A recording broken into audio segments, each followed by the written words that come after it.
नमस्कार, आवाज समाचार में आपका स्वागत है। मैं हूं मनोज श्रीवास्तव। खबरों की शुरुआत करते हैं इस वक्त की हेडलाइंस के साथ।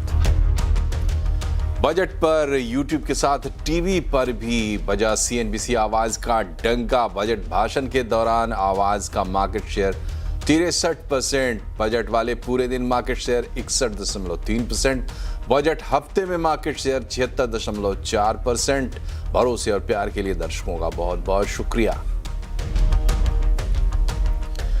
रियल एस्टेट रेगुलेटरी अथॉरिटी को कर देना चाहिए खत्म। सुप्रीम कोर्ट के मुख्य न्यायाधीश ने रेरा पर की तीखी टिप्पणी। कहा, सिर्फ बिल्डरों को फायदा पहुंचाने का हो रहा है काम।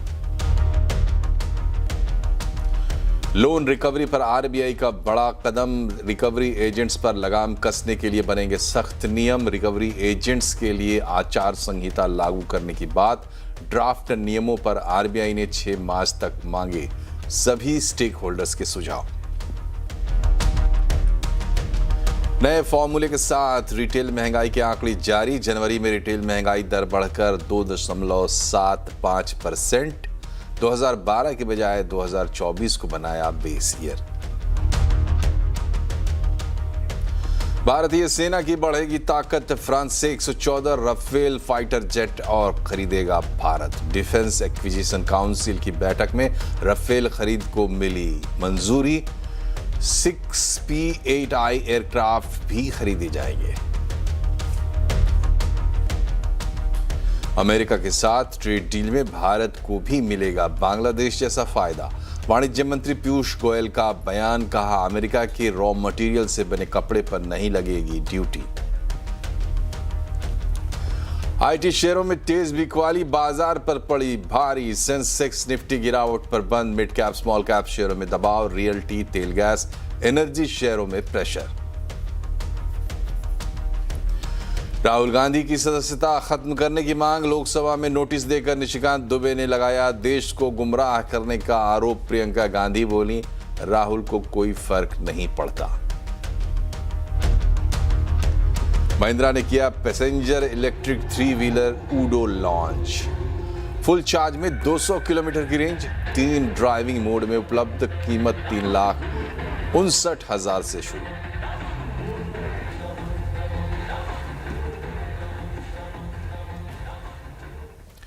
बजट पर यूट्यूब के साथ साथ टीवी पर भी सीएनबीसी आवाज का डंका बजा है। आपके चहेते चैनल सीएनबीसी आवाज का बजट भाषण के दौरान मार्केट शेयर 63%, बजट के पूरे दिन मार्केट शेयर 61.3%, बजट हफ्ते में मार्केट शेयर 76.4% रहा है। इस भरोसे के लिए दर्शकों का बहुत बहुत शुक्रिया। इस डेटा को देखकर साफ कह सकते हैं कि बजट भाषण के दौरान देश ने सीएनबीसी आवाज को देखा।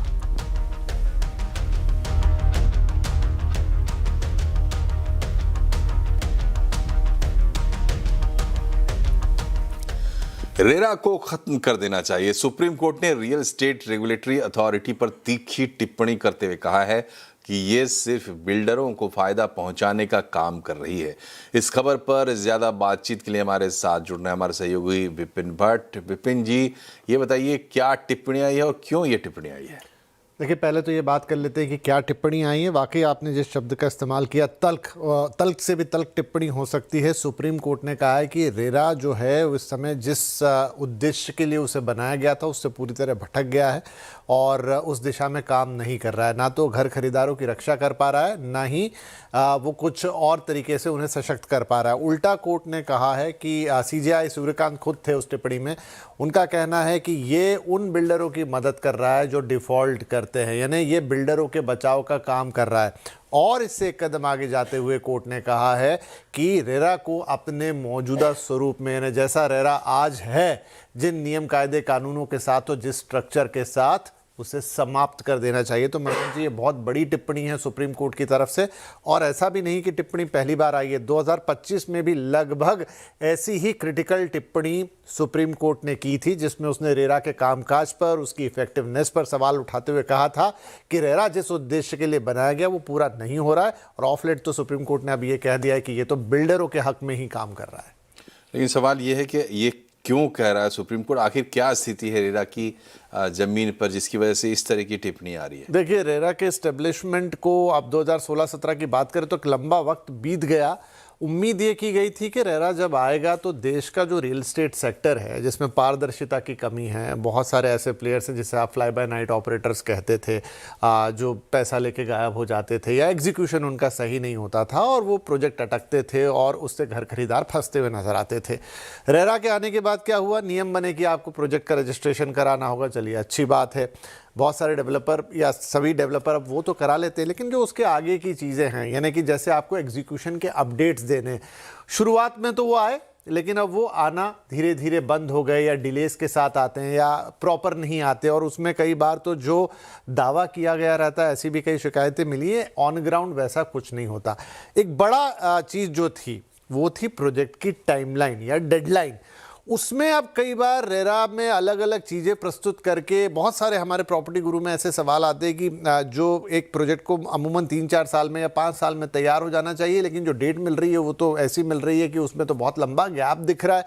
तो अब शायद ये हो गया है कि बिल्डर्स ऐसा मैनेज कर पाते हैं कि वो रेरा डेट ही इतनी लंबी ले लेते हैं और उसको मैनिपुलेट कर लेते हैं कि जिस डेडलाइन को फॉलो करना एक ग्राहक के हित में है कि प्रोजेक्ट उसको तय वक्त पर मिले या नहीं, अगर वो उस समय तक बन पा रहा है तो उसको वो मुआवजा मिले, वो जो सारे प्रावधान रेरा के अंदर होने थे वो कहीं ना कहीं डाइल्यूट होते हुए नजर आए।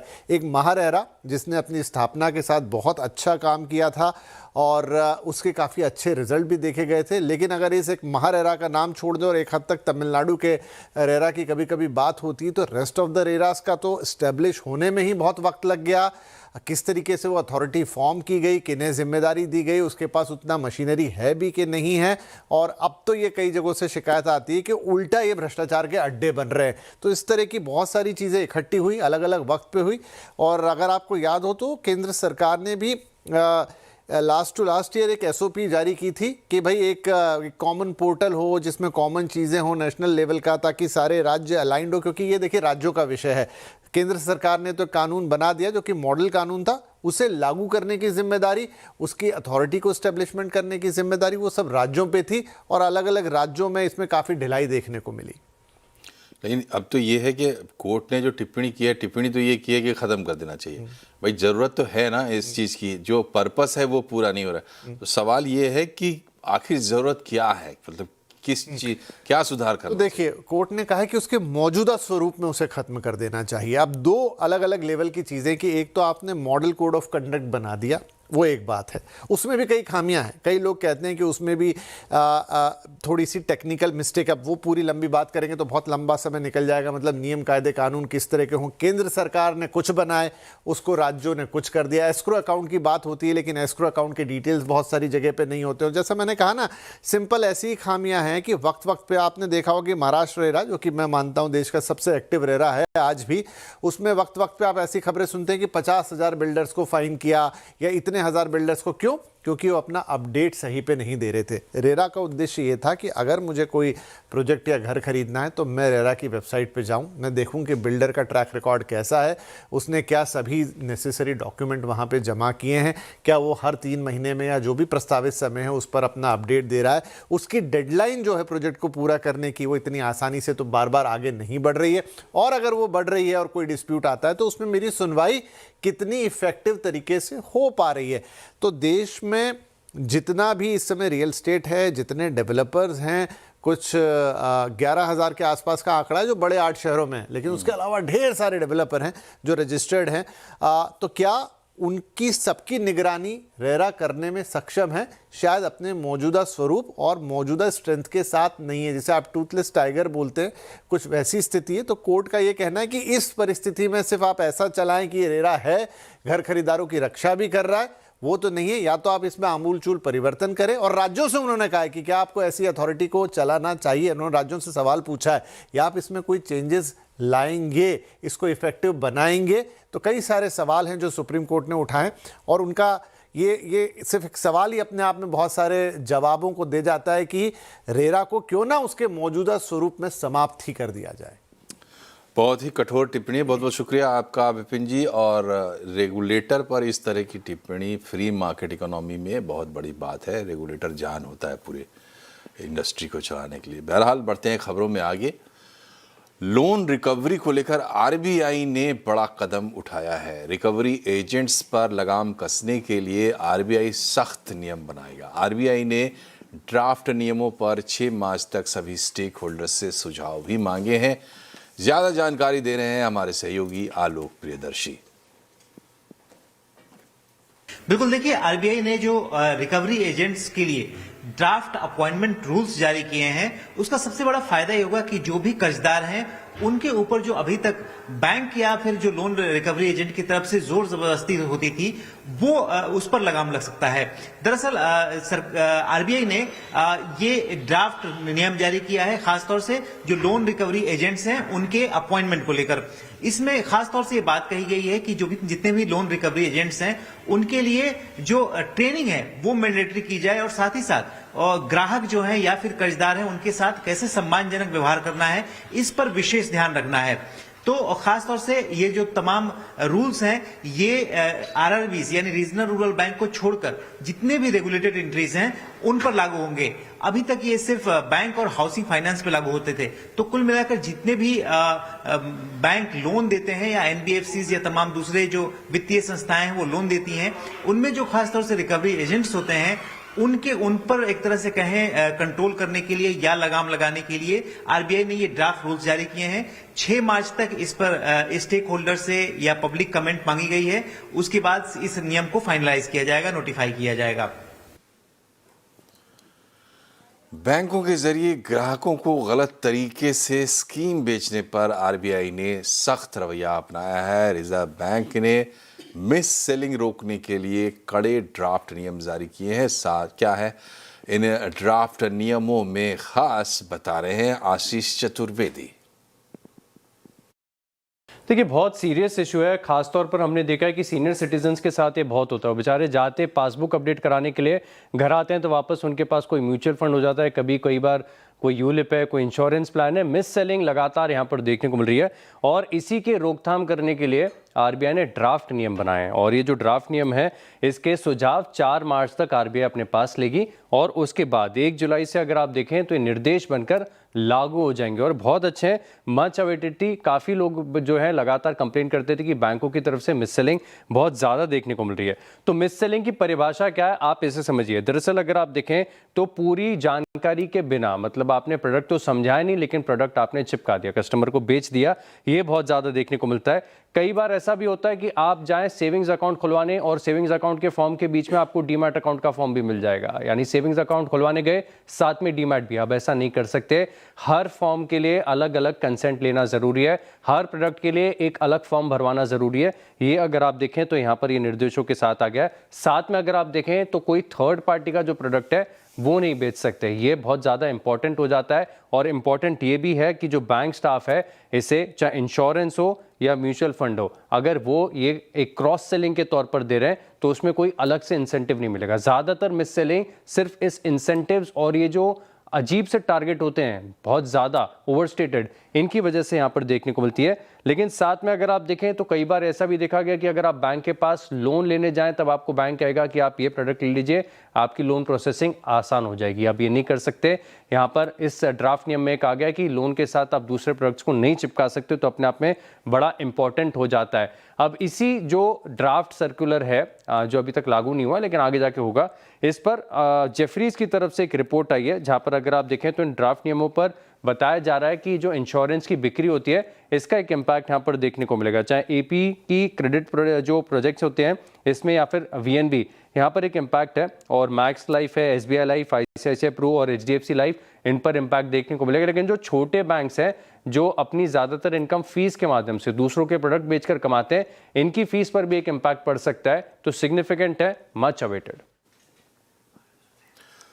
जनवरी में रिटेल महंगाई के आंकड़े जारी हो गए हैं। जनवरी में रिटेल महंगाई दर 2.75% रही है। इस बार महंगाई के आंकड़ों में बड़ा बदलाव किया गया है। इस बार के रिटेल महंगाई के आंकड़े 2012 के बजाय 2024 को बेस ईयर मानकर जारी किए गए हैं। इसके अलावा महंगाई दर में कई नए आइटम्स को जोड़ा गया है जबकि कुछ आइटम्स को हटाया गया है। रिटेल महंगाई के आंकड़ों पर ज़्यादा डिटेल के लिए हमारे साथ हैं आलोक प्रियदर्शी। बताएं आलोक, कैसे हैं इस बार के आंकड़े और इनमें क्या बदलाव किए गए हैं?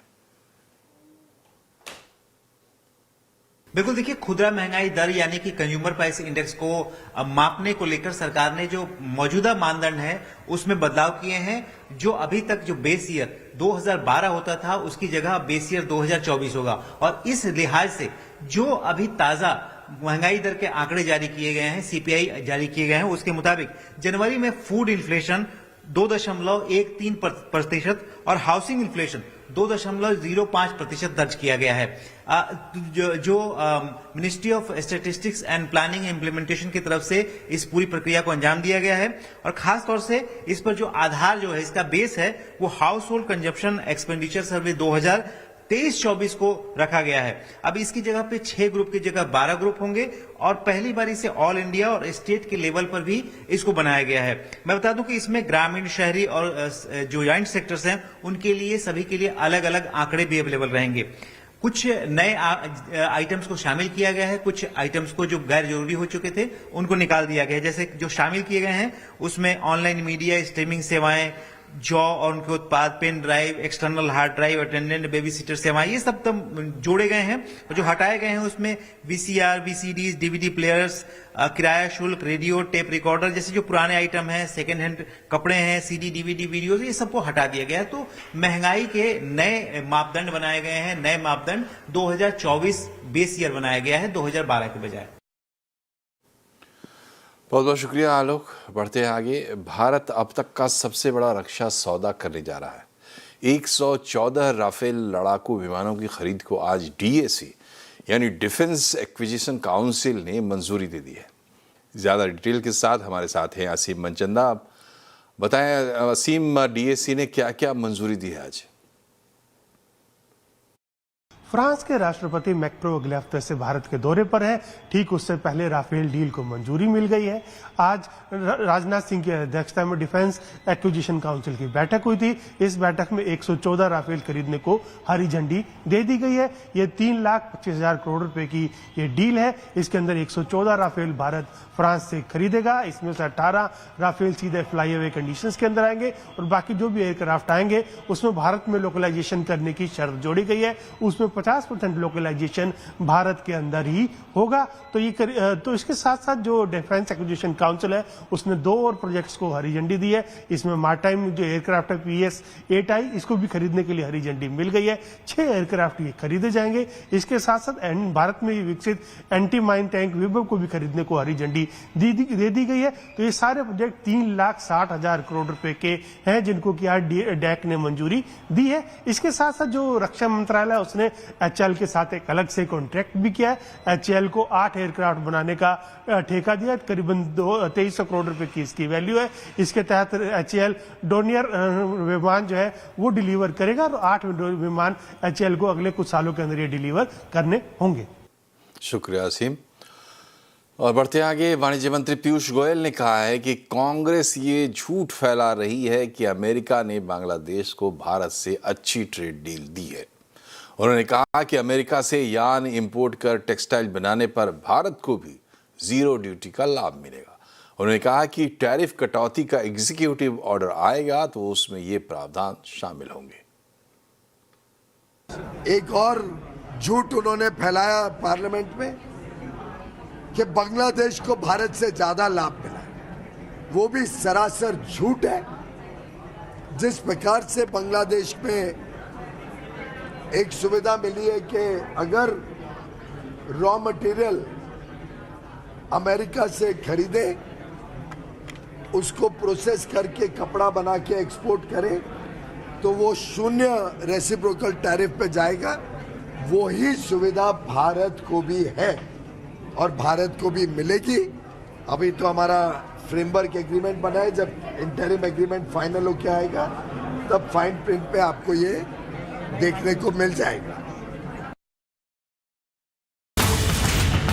बजट की सबसे दमदार आवाज CNBC आवाज। सबसे बड़ी कवरेज और सबसे सटीक विश्लेषण के लिए लोगों ने चुना CNBC आवाज। बजट हफ्ते में एफएम स्पीच के दौरान और बजट के दिन सबसे ज्यादा दर्शकों ने देखा सीएनबीसी आवाज, क्योंकि बजट मतलब सीएनबीसी आवाज।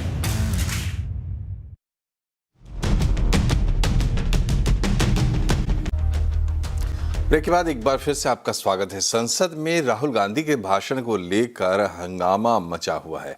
आज बीजेपी सांसद निशिकांत दुबे ने कहा है कि उन्होंने राहुल गांधी के खिलाफ लोकसभा में एक प्रस्ताव पेश किया है जिसमें उन्होंने सोरोस जैसी ताकतों की मदद से देश को गुमराह करने की बात कही है। निशिकांत दुबे ने कहा है कि उन्होंने राहुल गांधी की सदस्यता रद्द करने और चुनाव लड़ने पर प्रतिबंध लगाने की मांग की है। कोई प्रिविलेज मोशन नहीं है। मैंने एक सब्सटेंसिव मोशन दिया है, क्योंकि किसी एमपी के खिलाफ यदि कोई आरोप लगाते हैं, मैं उनकी तरह जो है नियम कानून का हत्या करने वाला आदमी नहीं हूँ, या उनकी तरह दादागिरी से जो है ये संविधान नहीं चलाने की बात है। मैंने एक सब्सटेंसिव मोशन दिया है, उसमें मैंने जिक्र किया है कि कैसे ये सोरोस फाउंडेशन के साथ, फोर्ड फाउंडेशन के साथ, यूएसएड के साथ मिलकर थाईलैंड जाते हैं, कंबोडिया जाते हैं, वियतनाम जाते हैं, यूएस जाते हैं, भारत विरोधी ताकतों के साथ किस तरह से मिले हुए रहते हैं। इनकी सदस्यता भी रद्द हो और इनको जिंदगी भर के लिए चुनाव लड़ने के लिए डिबार भी कर दिया जाए।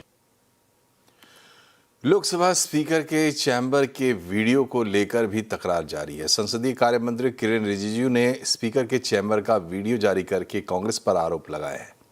उन्होंने कहा कि 4 फरवरी को 20 से 25 कांग्रेस सांसद स्पीकर के चैम्बर में घुसे थे। कांग्रेस सांसदों ने गैर कानूनी वीडियो बनाया था। रिजिजू ने स्पीकर के चैम्बर में घुसकर बदसलूकी का आरोप भी लगाया है। 20-25 कांग्रेस एमपीज स्पीकर के चैम्बर में जबरदस्ती घुस गए, तो मैं भी दौड़ के गए कि भाई स्पीकर साहब के साथ क्या बदसलूकी किया जा रहा है। तो वहां इतना गाली गलौज किया गया। प्रियंका जी और वेणुगोपाल जी भी वही थे, उन्हीं के सामने में गाली किया है। वेणुगोपाल जी और प्रियंका गांधी जी ने गाली नहीं दिया, उनके मौजूदगी में कांग्रेस एमपी लोग ने बहुत गाली दिया और कहा कि प्रधानमंत्री, देश का प्रधानमंत्री का हम लोग क्या करता है आप लोग देखो, प्रधानमंत्री जब आएंगे सदन में उसके साथ क्या करता है आप लोग देख लो, ऐसे दिया है। ऐसे बात करने का बाद वो रिकॉर्ड भी हुआ है। इधर कांग्रेस सांसद प्रियंका गांधी ने लोकसभा में राहुल गांधी के खिलाफ प्रस्ताव और रिजिजू के आरोपों पर जवाब दिया।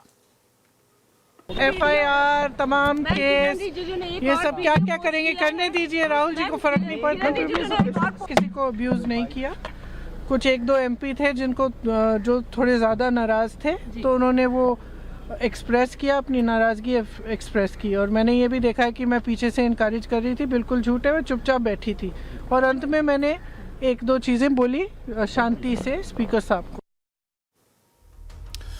आवाज अड्डा में भी आज हम इसी पर बहस कर रहे हैं। राहुल के बयान पर क्यों मचाया घमासान? क्या राहुल से कोई ब्लंडर हुआ या फिर संसद में बवंडर का सच क्या है? संसद में बवंडर, राहुल का ब्लंडर, शाम 7:57 पर जरूर जुड़िए।